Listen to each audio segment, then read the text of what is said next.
अस्सलामुअलैकुम YouTube family, welcome है आप सभी का art of cooking YouTube channel में। तो जी आज मैं आपके साथ एक बहुत ही ज़बरदस्त सी दाल माश फ्राई की रेसिपी शेयर करने वाली हूँ।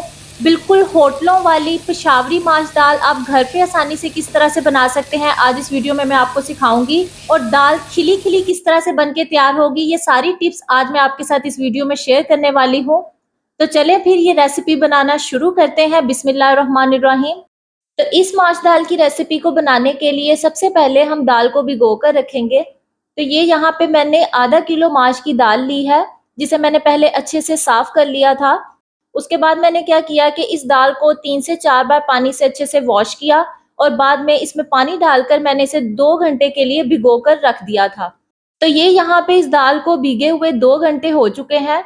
दाल आप यहाँ पे देख ले बहुत अच्छे से फूल चुकी है। अब इस दाल को हमने बॉयल करना है। तो ये जो पानी दाल में मौजूद है इसे हम पहले ज़ाया कर देंगे। अब इस दाल को बॉयल करने के लिए मैं प्रेशर कुकर का इस्तेमाल कर रही हूँ। ये सारी दाल पहले हम प्रेशर कुकर में डालेंगे। फिर इसमें शामिल करेंगे आधा खाने का चम्मच नमक। नमक शामिल करने के बाद अब यहाँ पे हमने इसमें पानी शामिल करना है। तो ये यहाँ पे मैंने तकरीबन 3 कप पानी इसमें शामिल किया है। तो अब यहाँ पानी शामिल करने के बाद हल्का सा एक बार इसे हिला देंगे। अब यहाँ पे हमने क्या करना है कि इस दाल को प्रेशर कुकर में गलाना है।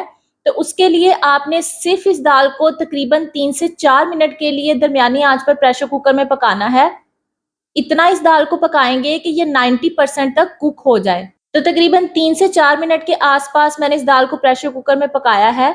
यहाँ पे मैं आपको दाल को तोड़ के भी दिखा देती हूँ। ये यहाँ पे आप देख लें कि दाल बिल्कुल मैश नहीं हुई है, अभी हल्की हल्की सी खड़ी है। अब इस दाल को हम एक साइड पे रख देंगे। अब यहाँ पे मैं दाल के लिए प्याज और टमाटर का मसाला बनाने लगी हूँ। तो उसके लिए यहाँ एक कढ़ाई को मैंने चूल्हे पे रखा है। इसमें डालेंगे 1 कप ऑयल। मीडियम फ्लेम पे हल्का सा पहले ऑयल को गर्म कर लेंगे। तो ये यहाँ पे मैंने 2 बड़ी काली इलायची ली है, ये हम ऑयल में डालेंगे। फिर इसमें शामिल करेंगे 5 से 7 लौंग। आधा चाय का चम्मच इसमें साबुत काली मिर्चों का शामिल करेंगे। आधा चाय का चम्मच इसमें शामिल करेंगे जीरा। फिर इसमें शामिल करेंगे 3 से 4 अदद गोल वाली लाल मिर्चें। अब यहाँ पे बिल्कुल हल्की आंच पे हमने इन साबुत गरम मसालों को सिर्फ कुछ सेकंड के लिए पकाना है, ताकि इनकी हल्की सी खुशबू निकल कर आ जाए। तो मसालों की यहाँ पे अच्छी सी खुशबू आने लग गई है। अब मैं इसमें शामिल करूंगी 3 मीडियम साइज की स्लाइस में कटी हुई प्याज। प्याज को ऑयल में शामिल करने के बाद आपने दरमियानी आंच पे प्याज को सिर्फ 2 से 3 मिनट के लिए फ्राई करना है। कलर आपने प्याज का बिल्कुल भी चेंज नहीं करना। तो बिल्कुल हल्का सा इस प्याज को फ्राई करेंगे। अब मैं इसमें शामिल करूंगी 1 चाय का चम्मच चॉप की हुई हरी मिर्चें। फिर इसमें शामिल करेंगे 1.5 खाने का चम्मच लहसुन अदरक का पेस्ट। अब हरी मिर्चों को और लहसुन अदरक के पेस्ट को सिर्फ कुछ सेकंड के लिए पकाएंगे, ताकि इनका कच्चापन दूर हो जाए। तो अब यहाँ लहसुन अदरक और हरी मिर्चों की भुनी भुनी सी खुशबू आने लग गई है। तो ये यहाँ पे मैंने 3 मीडियम साइज के टमाटर लिए हैं, जिन्हें मैंने इस तरह से स्लाइस में कट कर लिया है। और ये जो टमाटर मैंने इसमें शामिल किए हैं, इनका छिलका मैंने पहले ही उतार दिया था। तो अब यहाँ टमाटर शामिल करने के बाद इन टमाटरों को 1 से 2 मिनट के लिए पका लेंगे। तो अब यहाँ पे आप देखें कि टमाटर हल्के से सॉफ्ट हो गए हैं। अब मैं इसमें शामिल करूंगी 1 खाने का चम्मच नमक। फिर इसमें शामिल करेंगे 1 चाय का चम्मच काली मिर्च का पाउडर। धनिया पाउडर इसमें जाएगा 1 खाने का चम्मच। अब इसमें शामिल करेंगे 1 चाय का चम्मच गरम मसाला पाउडर। तो बस ये मसाले शामिल करने के बाद इन मसालों को भी कुछ सेकंड के लिए पका लेंगे। तो अब यहाँ पे आप देखें कि सभी चीजें अच्छे से भुन चुकी हैं। तो जैसे ही मसालों की यहाँ पे खुशबू आने लग गई है, अब हम इसमें शामिल करेंगे आधा कप पानी। पानी शामिल करने के बाद अब बिल्कुल हल्की आंच पे हमने इन सारी चीजों को 2 से 3 मिनट के आसपास पकाना है, ताकि टमाटर और प्याज अच्छे से सॉफ्ट हो जाए। तो अब जैसे ये प्याज और टमाटर सॉफ्ट हो गए हैं, अब जो दाल हमने बॉयल करके रखी थी वो सारी हम इसमें शामिल कर देंगे। दाल को जब मैंने बॉयल किया था तो उसके अंदर 1 कप पानी रह गया था, वो भी मैंने इसमें साथ ही शामिल कर दिया है। अब यहाँ दाल को मिक्स करने के बाद मैं इस दाल में चिकन क्यूब शामिल करने लगी हूँ।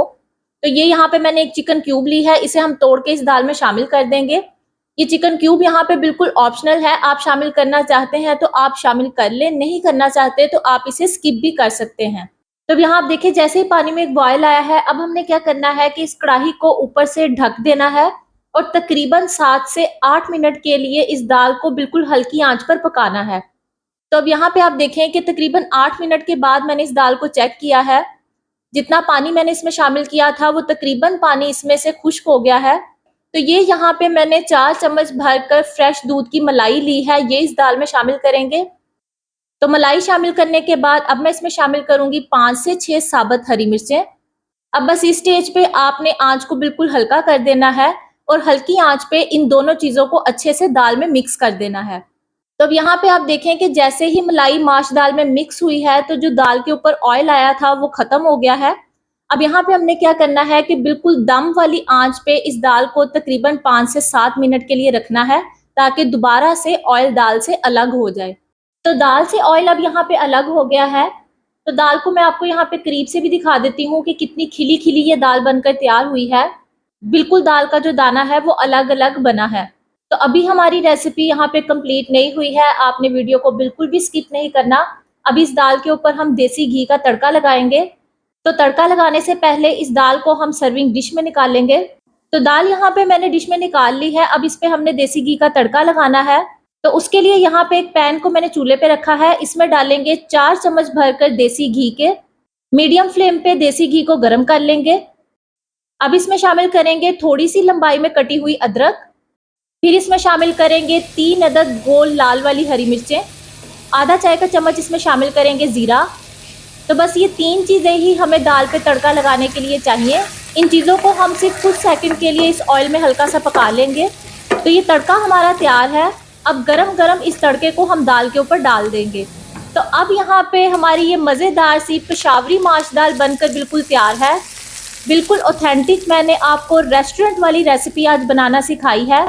और यकीन करें, जब एक बार आप इस दाल को बनाएंगे तो आप गोश्त वगैरह सभी कुछ भूल जाएंगे। तो अगर आपको ये दाल माश फ्राई की रेसिपी अच्छी लगी है तो इसे लाइक, शेयर और चैनल को सब्सक्राइब कर दें और साथ में मौजूद बेल नोटिफिकेशन को भी ऑल पे कर दें। नेक्स्ट रेसिपी तक के लिए मुझे दीजिए इजाज़त। दुआओं में याद रखिएगा। अल्लाह हाफिज़।